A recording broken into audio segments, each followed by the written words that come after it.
Hello everyone, in this video I'm going to show you how you can find the shake effect, the camera shake effect in CapCut on your device. So let's jump right into the video and make sure you subscribe for more CapCut tutorials and tutorials in general about different softwares and applications.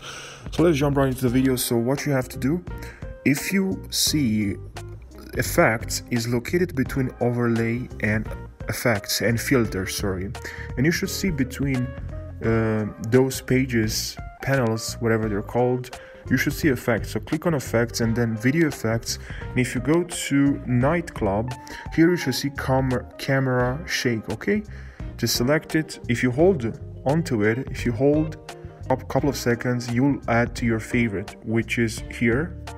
You see this here, you have your effect that you added. Now click on OK and you have now this effect. Okay, so I hope this short video helped you. I hope you learned something. I hope this video helped you. Make sure you subscribe and I'll see you now in the next video. Take care.